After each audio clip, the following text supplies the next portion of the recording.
Hello everyone, welcome to all. Last lecture में हमने resistance को किस तरीके से मेजर किया जाता है, मतलब स्मॉल रेजिस्टेंस हो, मीडियम रेजिस्टेंस हो कि हाई रेजिस्टेंस हो, तो उसको मेजर करने के लिए मेथड्स हमने देख लिए थे। नाउ अब बारी हमारी एसी ब्रिजेस में। एसी ब्रिजेस में हम लोग क्या करते हैं, किसी भी अननोन इंडक्टेंस या फिर कैपेसिटेंस किस तरीके से मेजर किया जाता है, तो उसके लिए हम लोग एसी ब्रिजेस यूज करते हैं।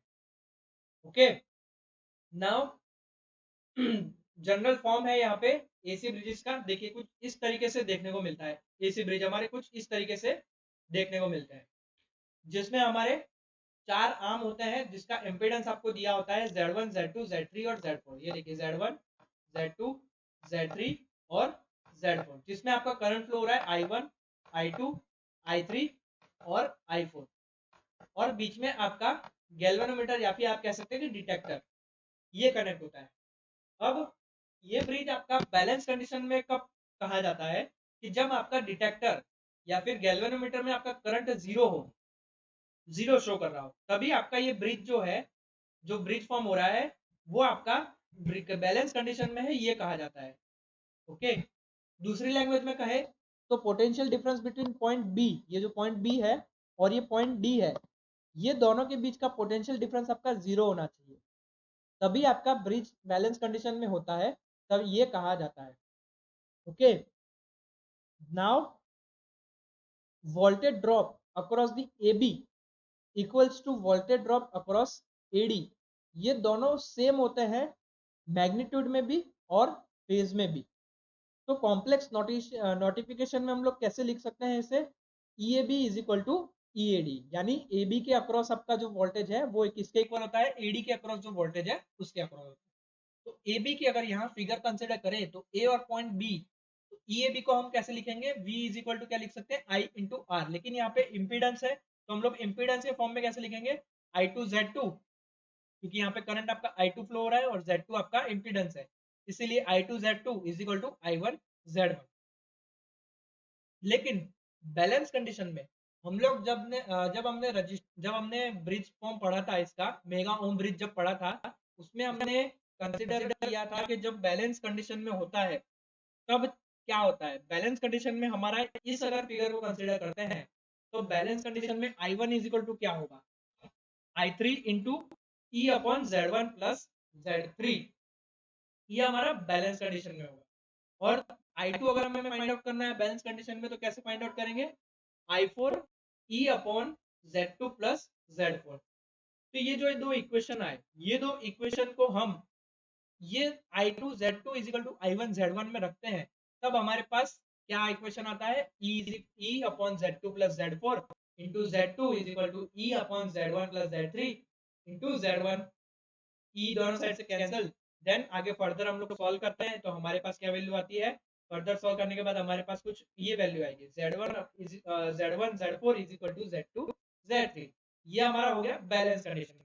यहाँ पे भी ठीक है, क्या आएगा, Z1 into Z4 is equal to क्या होगा, Z2 इंटू Z3। ये हमारा बैलेंस कंडीशन में होगा। ये तो हो गई इम्पीडेंस की बात। लेकिन एडमिटेंस की अगर बात आती है, तो एडमिटेंस में क्या होगा, Z का अपोजिट होगा एडमिटेंस, तो Y1 into Y4 is equal to Y2 into Y3। ये हमारा एडमिटेंस के लिए हो जाएगा। तो ये जो दो इक्वेशन है, ये 3.25 और 3.26, ये जो दो इक्वेशन है, ये हमारे बैलेंस कंडीशन, एसी ब्रिज के बैलेंस कंडीशन के बेसिक इक्वेशन है, जो हमें ध्यान रखना है, जो हमें याद रखना है। ओके, अगर हम लोग इम्पीडेंस को Z और एंगल के फॉर्म में लिखते हैं, यानी मैग्नीट्यूड और उसकी फेज एंगल दोनों के अगर फॉर्म में लिखते हैं, जहां पे आपका Z जो है वो मैग्नीट्यूड है और थीटा जो है वो आपका फेज एंगल है, तो अगर इस कंडीशन में अगर आपका आपसे अगर बैलेंस कंडीशन मांगी जाती है, तो आप कैसे लिख सकते हैं, Z1 angle 5 theta 1 into Z4 angle theta 4, यानी एक कॉम्प्लेक्स फॉर्म हो गया, इंपीडेंस का कॉम्प्लेक्स फॉर्म हो गया। इज इक्वल टू क्या होगा, Z2 angle 2, Z4 Z3 angle 3। Okay, ये आपका कॉम्प्लेक्स फॉर्म में इम्पीडेंस हो गया। ओके, ये तो देखिए ये कॉम्प्लेक्स फॉर्म में हो गया। अगर हम इसे फर्दर अगर सॉल्व करते हैं तो क्या है, जो हमारा फेज है उसको हमें खाली एडिशन करना होता है और बाकी का सेम कंडीशन। ओके, तो ये तो हो गया एसी ब्रिजेस की बैलेंस कंडीशन में क्या इक्वेशन आता है वो। नाउ इंपिडेंस का मेजरमेंट, ओ सॉरी इंडक्टेंस का मेजरमेंट। इंडक्टेंस क्या कहलाई जाती है? ये एक ऐसी प्रॉपर्टी है, सबसे पहले तो इंडक्टेंस के बारे में जान लेते हैं, जो हमारा sudden change in current magnitude, sudden change in current magnitude को ऑपोज करता है। ठीक है, ये एक प्रॉपर्टी है किसकी, किसी भी मटेरियल की, जिससे हम लोग इंडक्टेंस कहते हैं। ओके, और एसी सर्किट में हमारा एक ही हमारा ये चीज हमारे एसी सर्किट में ही पॉसिबल है, जहां पे आपका अल्टरनेटिंग क्वांटिटी में करंट है और यूनिट जो है आपका इंडक्टेंस का वो हेनरी है। ठीक है, कब आपका इंडक्टेंस प्रॉपर्टी आएगी मार्केट में? जब आपका अल्टरनेटिंग करंट यानी एसी करंट होगा, तभी ही आपकी इंडक्टेंस जो है वो आपके मार्केट में आएगी, जिसको हम लोग हेनरी में मेजर करते हैं। ओके, तो ये जो कंपोनेंट है, जो हमारी ये sudden change in magnitude of current वाली प्रॉपर्टी दर्शाता है, इसी को हम लोग इंडक्टर कहते हैं। कॉमन एग्जांपल हमारा चौक है। मैग्नीट्यूड अगर हम लोग बात करें तो मैग्नीट्यूड की बात क्या है कि उसका मैग्नीट्यूड कैसे डिफाइन करेंगे? XL is equal to 2 pi FL, जहां पे एफ क्या है? उसकी सप्लाई फ्रीक्वेंसी है। ओके, और इंडक्टिव रिएक्टेंस जो होता है उसका यूनिट क्या होता है? उसका यूनिट होता है ओम। एक्सएल क्या है? हमारी इंडक्टिव रिएक्टेंस है।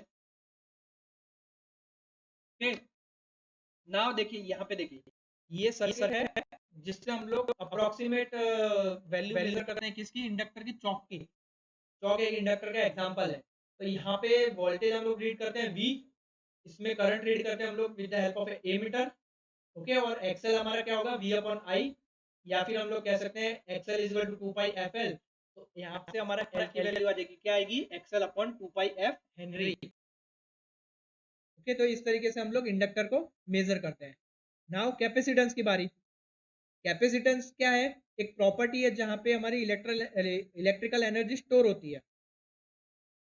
तो ये जो कंपोनेंट इस प्रॉपर्टी को शो करता है उसको हम लोग क्या कहते हैं? कैपेसिटर कहते हैं, या फिर कंडेंसर कहते हैं। और कैपेसिटेंस का यूनिट क्या है हमारा? फैराडे। ओके, और जो ऑपोजिशन ऑफर्ड होता है कैपेसिटर को, वो मतलब जिसे हम लोग क्या कहते हैं? The opposition offered by the capacitor to the current is known as capacitive reactance, जिसको हम लोग एक्स सी से डिफाइन करते हैं। ठीक है, एक्स सी से इसको डिफाइन किया जाता है। तो मैग्नीट्यूड इसका क्या है? X C is equal to, हम लोग क्या लिख सकते हैं? XL upon 2 pi F C, जहां पे एफ हमारी सप्लाई फ्रीक्वेंसी है, same as inductor. Okay, unit जो होता है कैपेसिटिव रिएक्टेंस का वो भी हमारा ओम्स में होता है। और ये देखिए, इसकी आपको सर्किट दे रखी है। जैसे हम लोग इंडक्टर मेजर करते हैं, वैसे ही हम लोग कैपेसिटेंस भी मेजर करते हैं। तो X C is equal to V upon I, जहाँ पे हमारा X C is equal to क्या है? 1 अपॉन 2 पाई एफ सी। तो सी हमारा क्या होगा? 1 अपॉन 2 पाई एफ एक्स सी, जहाँ पे एफ क्या है? इसकी सप्लाई फ्रीक्वेंसी है। ये आपको ध्यान रखना है। ये तो हमने जानकारी ले ली कुछ इंडक्टेंस के मेजरमेंट के बारे में और कैपेसिटेंस के मेजरमेंट के बारे में। अब कुछ ब्रिज हैं जो हमें पढ़ने हैं। तो आज के लेक्चर में हम लोग इंडक्टेंस, जिससे हम लोग इंडक्टेंस मेजर कर सकते हैं, वो सारे ब्रिजेस हम लोग इस लेक्चर में कवर कर लेंगे। तो एक एक करके हम लोग सारे ब्रिजेस पढ़ते हैं। तो ध्यान से ये वीडियो देखिएगा और लास्ट तक ये वीडियो देखिएगा, ताकि आप लोग के पास पूरी जानकारी हो जाए कि हमारे कौन कौन से ऐसे ब्रिजेस यूज होते हैं for the measurement of inductance. तो सबसे पहला ब्रिज है हमारा मैक्सवेल ब्रिज। ये एक सबसे एक्यूरेट मेजरमेंट है मीडियम रेंज के सेल्फ इंडक्टेंस को मेजर करने के लिए, जिसमें हम लोग क्या करते हैं? अननोन इंडक्टेंस होता है, उसको उसकी वैल्यू को फाइंड आउट करते हैं किसके साथ कंपेयर करके? With the standard self inductance के साथ कंपेयर करके। देखिए, सर्किट अरेंजमेंट आपको यहाँ पे बता देता हूँ मैं। तो ये कुछ उसकी सर्किट अरेंजमेंट, जिसमें आपका ये देखिए R1, L1, R3, R4, R2 और L2 दे रखा है आपको, जहां पे L2 क्या है? आपका वेरिएबल इंडक्टर है, और आपको क्या करना है? L1 की वैल्यू फाइंड आउट करनी है। ये आपको ध्यान रखना है यहाँ पे। ओके, नाउ अगर हम लोग इसके फेजर डायग्राम को कंसिडर करें तो फेजर डायग्राम के अकॉर्डिंग देखिए, ये देखिए आप लोग क्या कर रहे हैं, रेफरेंस के तौर पे I1 को कंसिडर कर रहे हैं। तो I1 और I2 तो आपका सेम डायरेक्शन में है, तो यहाँ पे I1 और I2 आपका सेम डायरेक्शन में। सिमिलरली ये देखिए I1 R1, जो हमारा I1 इंटू R1 है, ठीक है, ये देखिए यहाँ से जो करंट हमारा I1 फ्लो हो रहा है, I1 into R1, I1 into R1 क्या है हमारा, किसके इक्वल है, I1 इंटू R1 है हमारा I2 R2 plus small R2 के इक्वल है, इसीलिए हमने उसे 90 डिग्री अपार्ट कर दिया है। यहाँ पे आपका E1 और E2 यानी ये वाला E1 और ये E2 यानी AB और AD के बीच का जो वोल्टेज डिफरेंस है वो हमारा सेम है। सिमिलरली E3 और E4 का हमारा सेम है। तो देखिए E3 और E4 हमारा करंट I1 और I2 की डायरेक्शन में है, इसलिए E3 is equal to E4 यहाँ पे करंट की डायरेक्शन में, और E1 और E2 कुछ एंगल पे है। ओके, तो हमारा ये जो रिजल्टेंट है, रिजल्टेंट ईएमएफ हमारा कुछ इस तरीके से देखने को मिलेगा। हम लोग अगर इसको सॉरी हम लोग इसको अगर आगे फर्दर इसको बड़ा करते हैं तो ये और ये जो यहाँ पे मिलते हैं वहीं पे हमारा रिजल्टेंट ईएमएफ हमें मिलता है। तो ये हो गया उसका फेजर डायग्राम। यहाँ पे आपका L1 क्या है, L1 आपका वही सेल्फ इंडक्टेंस है जो अननोन है, जिसको हमें मेजर करना है। L2 क्या है, एक वेरिएबल स्टैंडर्ड इंडक्टेंस है जिसकी वैल्यू हमें पहले से ही पता है। R2 भी हमारा एक वेरिएबल रजिस्टर है। R1 हमारा वो रजिस्टर है जो अंडर द टेस्ट है, और R3 और R4 हमारे नॉन रेजिस्टेंस है, ठीक है, यानी रेजिस्टेंस की वैल्यू हमें इसकी पता है। अगर हम लोग बैलेंस कंडीशन में देखते हैं तो यहाँ पे हमारा R1 L1 हमारा Z1 है, Z1 मान लीजिए इसे, R2 L2 R2 और L2 जो हमारा Z2 है, इम्पीडेंस R3 है हमारा, Z3 है, और R4 हमारा Z4 है। तो बैलेंस कंडीशन में क्या होता है कि Z1 into Z4 is equal to Z2 into Z3। तो Z को अगर हम लोग इम्पीडेंस इम्पीडेंस जो है हमारा, अगर उसे हम लोग कॉम्प्लेक्स फॉर्म में लिखते हैं तो कॉम्प्लेक्स फॉर्म में हम लोग किस तरीके से लिख सकते हैं, Z1 को R1 plus j omega L1 into Z4 की वैल्यू हमारे पास R4 है ही है, ठीक है। Z2 इज इक्वल टू क्या होगा हमारा R2 j ओमेगा L2 और Z3 is equal to R3। इसे हम लोग अगर फर्दर सॉल्व करेंगे तो R plus j omega L1 is equal to क्या होगा R3 upon R4 R2 j omega L2। और अब हम लोग क्या करेंगे, रियल और इमेजिनरी पार्ट को अलग अलग करेंगे। रियल और इमेजिनरी पार्ट को सेपरेट करने पे हमारे पास क्या इक्वेशन आएगा, R1 is equal to real part क्या आएगा, R1 is equal to R3 upon R4 into R2, और इमेजिनरी पार्ट क्या आएगा, j omega L1 is equal to R3 upon R4 into j omega L2। तो हमारे पास यहाँ से L1 की वैल्यू आ जाएगी R3 upon R4 into L2। Okay, L1 हमें फाइंड आउट करना था, L2 पर हमारे पास वैल्यू पहले से ही है। तो इस तरीके से हम लोग इंडक्टर की वैल्यू भी फाइंड आउट कर सकते हैं और अननोन रेजिस्टेंस की वैल्यू भी फाइंड आउट कर सकते हैं। ओके, इसके कुछ एडवांटेजेस है। एडवांटेजेस क्या है कि ये जो इक्वेशन है, ये जो दो इक्वेशन है, ये हमारे फ्रीक्वेंसी से इंडिपेंडेंट है, यानी फ्रीक्वेंसी से कोई लेना देना नहीं है। दोनों बैलेंस इक्वेशन है वो एक दूसरे से भी इंडिपेंडेंट है। रेजिस्टेंस का जो स्केल है वो हमारा कैलिब्रेट किया हुआ होता है, और क्यों कैलिब्रेट किया होता है, to read the inductance and quality value, Q value, quality factor की वैल्यू। ओके, और वाइड रेंज ऑफ इंडक्टेंस किसी भी पावर और किसी भी फ्रीक्वेंसी पे, ऑडियो फ्रीक्वेंसी पे हमें फाइंड आउट करने के लिए मैक्सवेल इंडक्टेंस ब्रिज बहुत ही यूजफुल होता है। तो ये तो हो गया हमारा Maxwell inductance bridge. Okay, advantages हैं तो कुछ उसके डिसएडवांटेजेस भी हैं। डिसएडवांटेजेस की अगर बात करें तो high quality high Q values के लिए ये मैक्सवेल इंडक्टेंस ब्रिज आपका यूज नहीं हो सकता, मतलब लिमिटेड है। क्योंकि वैल्यू अगर आपकी 1 से लेके 10 के बीच में है, 1 से लेके अगर 10 के बीच में है वैल्यू, तभी आप मैक्सवेल इंडक्टेंस ब्रिज का यूज कर सकते हैं। और ज्यादा लो क्वालिटी फैक्टर वैल्यू के लिए भी यूज नहीं होता, क्योंकि बैलेंस की फिर प्रॉब्लम आ जाती है। ब्रिज को बैलेंस करने के लिए भी एक नॉर्मल रेंज चाहिए। ओके, और जो कमर्शियल मैक्सवेल ब्रिज होता है वो इंडक्टेंस की कुछ रेंज होती है, जैसे 1 से लेकर 1000 हेनरी तक, इतने ही रेंज की आपकी इंडक्टेंस की वैल्यू को मेजर करके देता है कमर्शियल मैक्सवेल ब्रिज। ओके, इसके अलावा अगर हम लोग बात करें तो हमारे पास है मैक्सवेल इंडक्टेंस कैपेसिटेंस ब्रिज, जिसको हम लोग कहते हैं Maxwell's Wien bridge. Wien bridge भी हम इसे कह सकते हैं। इसमें क्या होता है, हम लोग क्या करते हैं, अननोन सेल्फ इंडक्टेंस को डिटरमाइन करते हैं by comparing the standard value capacitance. इसमें हम लोग कैपेसिटेंस का यूज करते हैं, स्टैंडर्ड कैपेसिटर यूज होता है। देखिए मैं फिगर में आपको उसका पूरा बता देता हूँ। ये देखिए, ये कुछ इसकी वैल्यू है, ठीक है। जैसे यहाँ पे R1 L1 था, R2 L2 था, लेकिन यहाँ पे क्या है, R1 L1 है लेकिन R2 या सिर्फ L2 नहीं है। उसकी जगह हमारा चौथे पॉइंट पे क्या है, कैपेसिटर 4 यानी C4 और R4 वेरिएबल कैपेसिटर है और वेरिएबल रेजिस्टेंस हमारा दिया हुआ है। यहाँ पे L1 क्या है, वही आपका L1 unknown resistance, unknown self inductance है जिसकी वैल्यू हमें फाइंड आउट करनी है, और R1 क्या है आपका अननोन रेजिस्टेंस है। R2 R3 और R4 आपके नोन यानी आप इसकी वैल्यू पहले से ही जानते हैं। ओके, इंपीडेंस की बात करें, Z1 की बात करें, तो ये जो हमारा Z1 है, Z1 क्या होगा हमारा, Z1 होगा हमारा R1 प्लस j ओमेगा 1।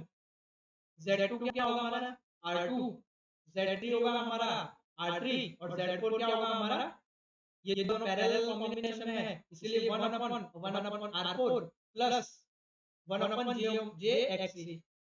जे एक्स को आप जे ओमेगा सी भी लिख सकते हैं, तो हमारा Z4 क्या होगा R4 upon 1 upon J omega C4 R4।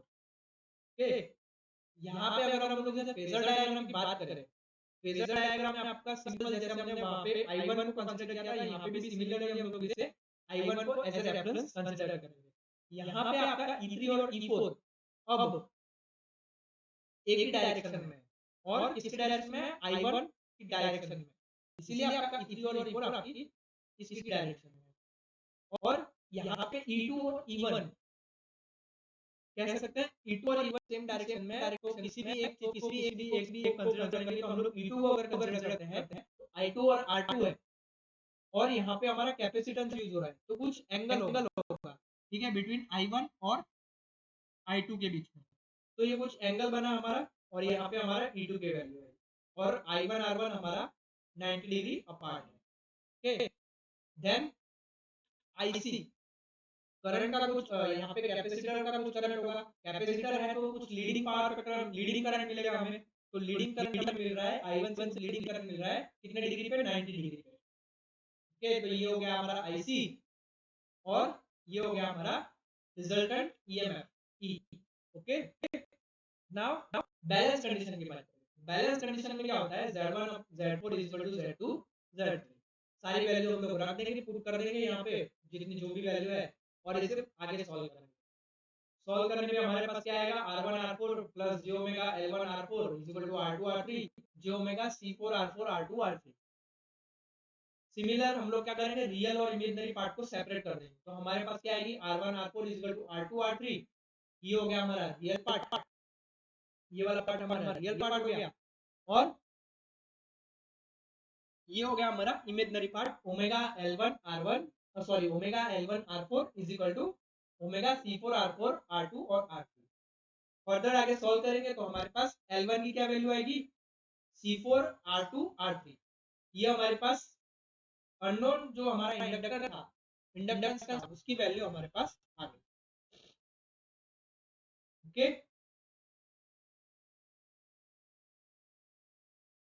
यहाँ पे आपका quality factor, quality factor quality factor सबसे पहले तो क्वालिटी फैक्टर आपका होता क्या है, हम लोग इसकी बात कर लेते हैं।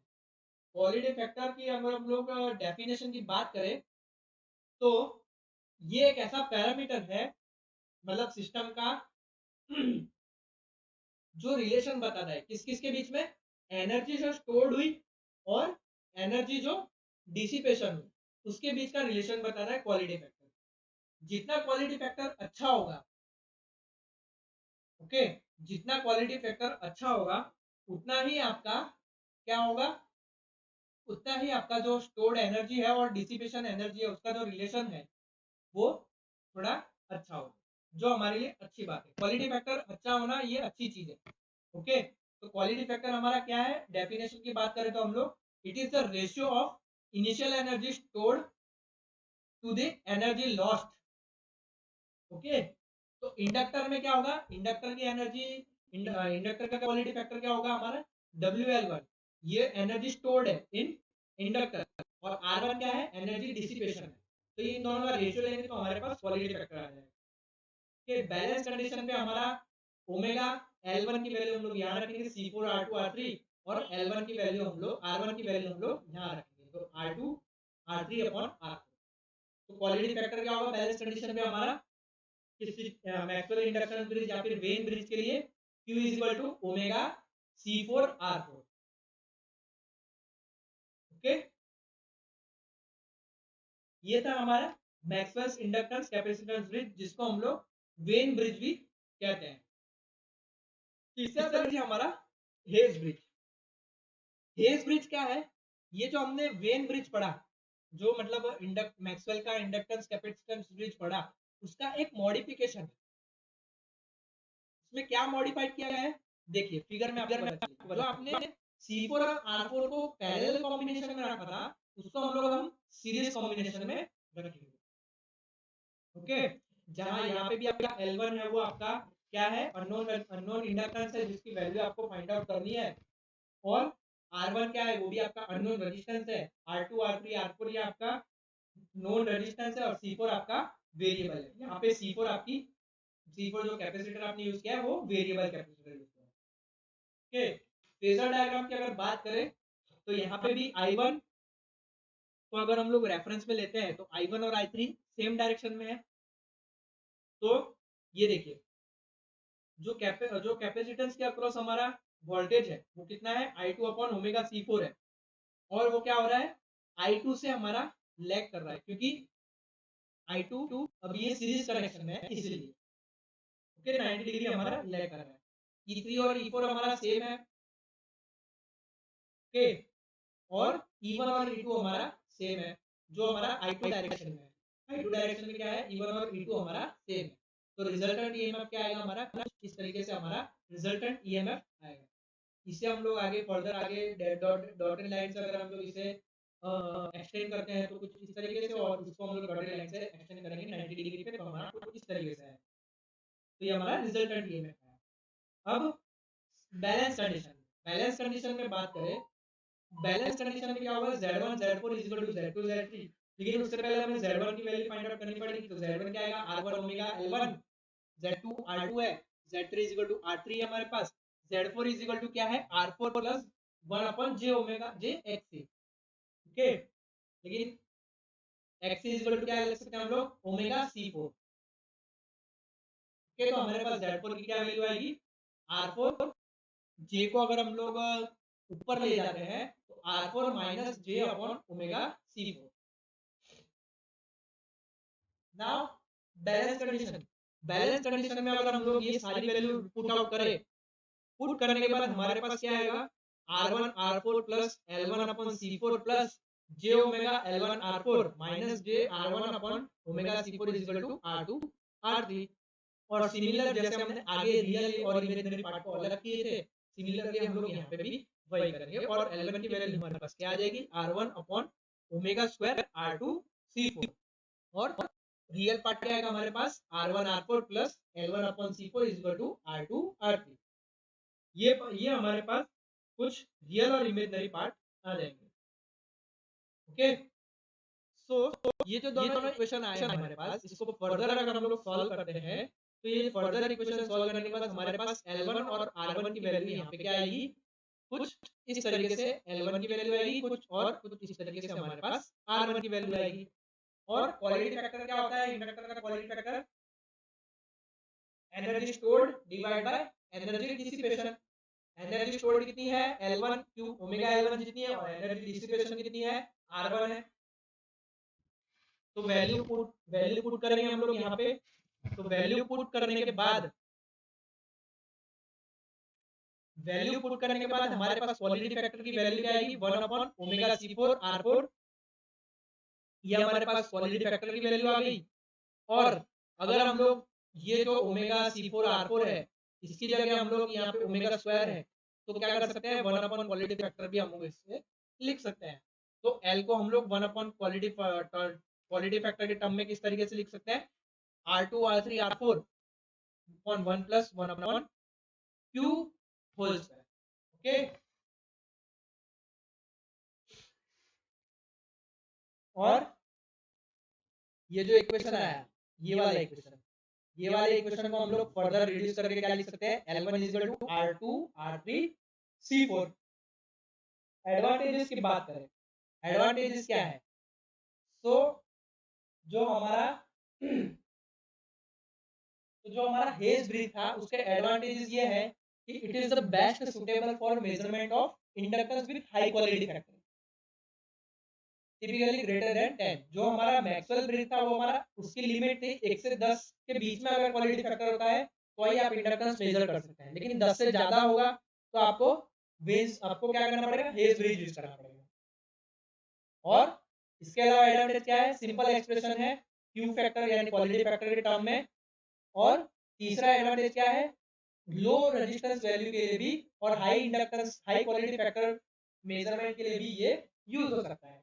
डिसएडवांटेज क्या है, it is only suitable for the measurement of high quality factor inductance. ठीक है, हाई क्वालिटी फैक्टर के इंडक्टेंस होते हैं उसको मेजर करने के लिए ही यूज हो सकता है, लो क्वालिटी फैक्टर इंडक्टेंस के लिए यूज नहीं हो सकता है, उसके लिए हम लोग मैक्सवेल ब्रिज यूज करते हैं। ओके, तो वेन्स ब्रिज का एक तरीके से मॉडिफिकेशन था हेज ब्रिज। ओके, नाउ दूसरा ब्रिज है हमारा जो हमारा इंडक्टेंस कैपेसिटेंस ब्रिज को मेजर करने के लिए, मतलब सेल्फ इंडक्टेंस को मेजर करने के लिए यूज होता है, वो है हमारा एंडरसन ब्रिज। तो मैक्सवेल का जो इंडक्टेंस कैपेसिटेंस ब्रिज था यानी जो हेज ब्रिज था या फिर आप कह सकते हैं वेन ब्रिज, वो एंडरसन ब्रिज उसका एक मॉडिफिकेशन है। मोस्ट कॉमनली एंडरसन ब्रिज जो होता है वो हमारा सेल्फ इंडक्टेंस, वाइड रेंज के सेल्फ इंडक्टेंस को मेजर करने के लिए यूज होता है। इसमें क्या होता है, सेल्फ इंडक्टेंस को डिटरमाइन किया जाता है इन टर्म्स ऑफ स्टैंडर्ड कैपेसिटर। देखिए फिगर आपको यहाँ पे बताई गई है, देखिए यहाँ पे R1 और L1 है यहाँ पे। ठीक है, जो L1 है आपका वो वेरिएबल है, R2 है, R4 है, R3 है, और यहाँ पे कैपेसिटर भी E और C के बीच में कनेक्ट किया जाता है। ओके, फेजर डायग्राम आपको कुछ इस तरीके से इसका देखने का मिलेगा। ओके, देखिए फिगर को अगर कंसीडर करें तो L1 आपका अननोन सेल्फ इंडक्टेंस है, R1 आपका सेल्फ इंडक्टर का रेजिस्टेंस है, स्मॉल r1 क्या है, जो आपका L1 है उसके साथ कनेक्टेड सीरीज रेजिस्टेंस है, स्मॉल r जो आपने यहाँ पे कनेक्ट किया है, R2 R3 और R4 एक नॉन इंडक्टिव रेजिस्टेंस है, और कैपेसिटर क्या है, फिक्स स्टैंडर्ड कैपेसिटर है जिसकी वैल्यू आपको यहाँ पे फिक्स है। ओके, बैलेंस कंडीशन, देखिए बैलेंस कंडीशन की बात करें तो यहाँ पे कुछ बैलेंस कंडीशन अलग तरीके से बनेगी। तो बैलेंस कंडीशन किस तरीके से बनेगी मैं आपको बताता हूँ। देखिए बैलेंस कंडीशन में क्या होगा कि I1 जो हमारे यहाँ फ्लो हो रहा है, I1 और I3 जो हमारा यहाँ पे फ्लो हो रहा है, ये जो I1 बताया ना आपको, ये आप I3 है एक तरीके से, तो ये दोनों आपके सेम है। लेकिन ये जो I2 है, जो यहाँ पे I2 is equal to I4 है, तो I4 आपका दो पार्ट में डिवाइड, I2 जो आपका वो दो पार्ट में डिवाइड हो रहा है। कैसे दो पार्ट में डिवाइड हो रहा है, तो यहाँ पे आपका I4 भी आ रहा है और IC भी जा रहा है, तो ये आपका दो पार्ट में डिवाइड है। ठीक है, बैलेंस कंडीशन के लिए हम लोग एक लूप बनाते हैं। देखिए लूप किस तरीके से होगी, लूप कुछ इस तरीके से होगी, मैं बता रहा हूँ। देखिए लूप, पहली तो लूप आप कंसिडर करेंगे कौन सी, बी सी ई और बी, यानी ये ऊपर वाला जो पार्ट है, ये वाला पार्ट, ये आप उसको कंसिडर करेंगे। तो यहाँ पे क्या होगा, I1 और R3, अगर आप लोग यहाँ पे KVL लगाते हैं, तो आपके पास क्या होगा, I1 I3 is equal to क्या होगा हमारे पास, IC इंटू 1 अपन जे ओमेगा सी, क्योंकि यहाँ पे करंट आ रहा है।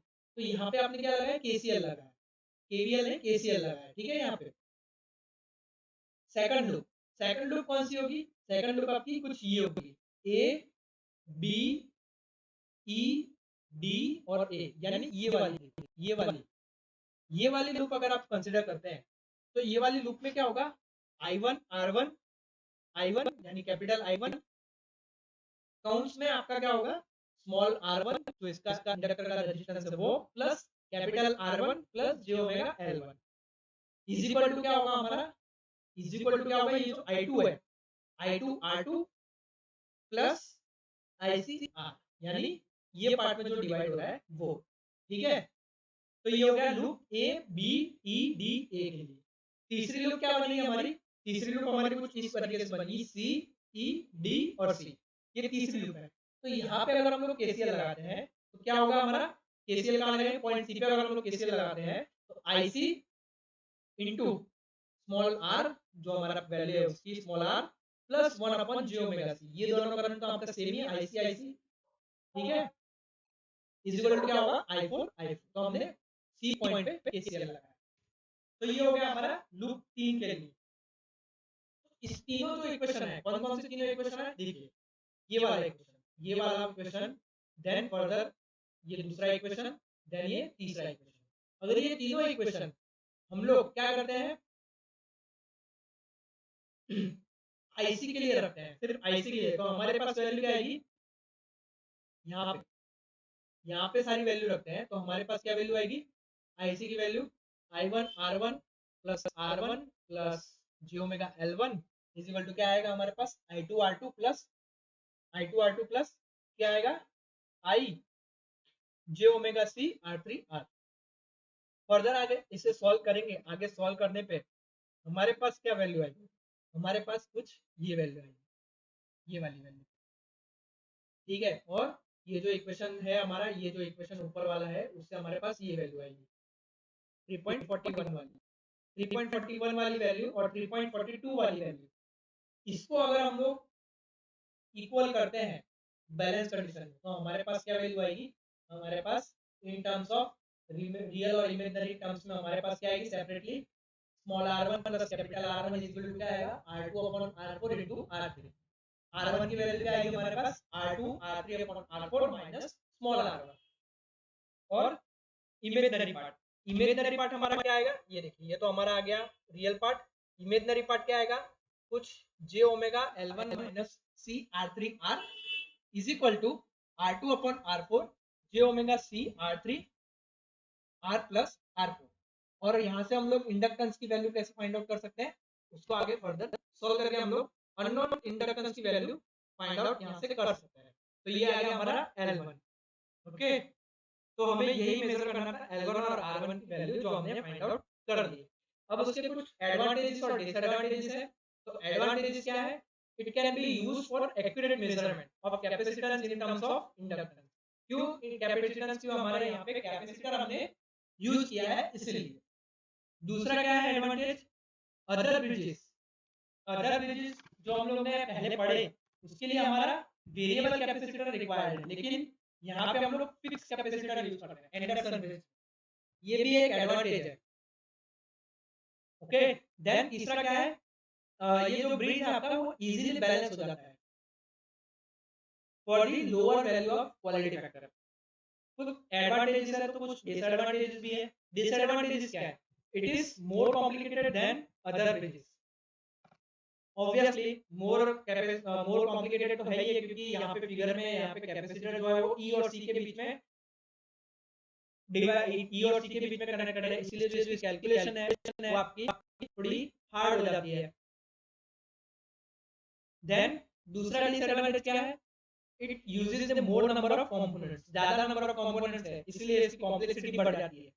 बैलेंस जो इक्वेशन है वो उसको डिराइव करना थोड़ा कॉम्प्लिकेटेड है, कॉम्प्लिकेटेड तो है ही, हमने देख लिया कि 3 लूप होती है उसके अंदर फिर तीनों के करंट हमें केसीएल लगा के करंट फाइंड आउट करना पड़ता है, देन उसे बैलेंस कंडीशन में हमें रखना पड़ता है, देन हम लोग जो हमारे बैलेंस इक्वेशन है वो फाइंड आउट कर सकते हैं। और चौथा डिसएडवांटेज क्या है, bridge can not be easily shielded due to additional junction point. तो स्ट्रे कैपेसिटर्स की जो इफेक्ट है उसे हम लोग को अवॉइड करना थोड़ा सा मुश्किल हो जाता है। ओके, तो ये कुछ डिसएडवांटेजेस है। तो ये था हमारा एंडरसन ब्रिज जो हमारा सेल्फ इंडक्टेंस को मेजर करने के लिए यूज होता है। इसके अलावा हमारे पास एक और ब्रिज है जो हमारा सेल्फ इंडक्टेंस यूज करने के लिए मेजर करने के लिए यूज होता है, जो है हमारा ओवन्स ब्रिज। ओवन्स ब्रिज में हमारा देखिए R1 L1 है, यानी इंडक्टेंस का ही कुछ रेजिस्टेंस होगा, then variable resistance R2, variable capacitance C2, C4 भी है हमारे पास, I2 है, सॉरी, और R3 है। तो ये हमारा ओवन्स ब्रिज की कुछ सर्किट है, कुछ इस तरीके से इसकी सर्किट है, और ये आपका उसका फेजर डायग्राम आपको यहाँ पे दिया हुआ है। ओके, अगर देखिए बैलेंस इक्वेशन, सिमिलरली जैसे हमने पहले ऊपर जब हमने बैलेंस कंडीशन देखी, मतलब Z2, Z1, Z2, Z3 और Z4 फाइंड आउट किया, वैसे ही यहाँ पे Z1, Z2, Z3 और Z4 फाइंड आउट करके बैलेंस कंडीशन में अगर हम लोग रखते हैं तो हमारे पास क्या वैल्यू आएगी, Z1 की वैल्यू क्या आएगी, R1 plus j omega L1। Z4 की क्या वैल्यू हमारे पास 1 upon j omega C4 is equal to Z2 है हमारे पास R2 plus j omega C4 into Z3 क्या है R3। फर्दर सॉल्व करके रियल और इमेजिनरी पार्ट को अलग अलग करेंगे तो हमारे पास क्या आएगा, L1 और R1, L1 हमारे पास R2 R3 C4 और R1 हमारे पास R3 C4 अपॉन C2 आएगा। तो ये हमने रियल और इमेजिनरी पार्ट को अलग अलग कर दिया, जिससे हमने L1 और R1 की वैल्यू फाइंड आउट कर ली। ओके, तो जो अननोन जो सेल्फ इंडक्टेंस था जिसकी वैल्यू हमें L1 थी वो हमने फाइंड आउट कर ली, और R1 की वैल्यू भी हमने फाइंड आउट कर ली। यहाँ पे वेरिएबल एलिमेंट्स आपके दे रखे हैं R2 और C2, जिससे हम लोग बैलेंस कंडीशन में ये ब्रिज को ले जा सकते हैं। ओके, और इसके अलावा अगर हम लोग बात करें तो जो हमारे फ्रीक्वेंसी कंपोनेंट होते हैं, ये हमारे कोई भी फ्रीक्वेंसी, मतलब एक्सप्रेशन में कोई भी फ्रीक्वेंसी हमारी यूज नहीं होती, कोई भी टर्म फ्रीक्वेंसी का टर्म यहाँ पे नहीं आता। और ये जो ब्रिज है आपका ओम्स ब्रिज है, वो हमारा वाइड रेंज के इंडक्टेंस को मेजर करने के लिए यूज होता है। ठीक है, यहाँ पे हायर क्वालिटी कॉइल्स जो है उसके लिए हमारा लार्ज नंबर ऑफ कैपेसिटर, यानी जो ये C2 यूज कर रहे हैं इसको बड़ा करना पड़ता है फॉर हाई क्वालिटी फैक्टर के इंडक्टेंस को मेजर करने के लिए। ओके, तो ये था हमारा ओम्स ब्रिज। तो आज हमने इंडक्टेंस मेजर करने के लिए जो ब्रिज पढ़े हैं, Maxwell bridge, inductance capacitance bridge, जिसको हम लोग वेन ब्रिज भी कहते हैं। देन उसके बाद हमने क्या पढ़ा, उसके बाद हमने उसका हेज ब्रिज पढ़ा, यानी मॉडिफिकेशन पढ़ा इंडक्टेंस कैपेसिटेंस ब्रिज का। हेज ब्रिज के बाद हमने एंडरसन ब्रिज कवर अप किया है, और एंडरसन ब्रिज के बाद हमने ओम्स ब्रिज कवर अप कर दिया। ओके, तो ये थे हमारे कुछ ऐसे ब्रिजेस जो हमारे इंडक्टेंस की वैल्यू मेजर करने के लिए यूज होते हैं। नाउ सेकंड पॉइंट, जब हम लोग कैपेसिटेंस मेजर करेंगे तो उसके लिए हम लोग कुछ ब्रिजेस कवर अप करेंगे। तो नेक्स्ट लेक्चर में हम लोग कैपेसिटेंस को किस तरीके से मेजर किया जाता है उसके लिए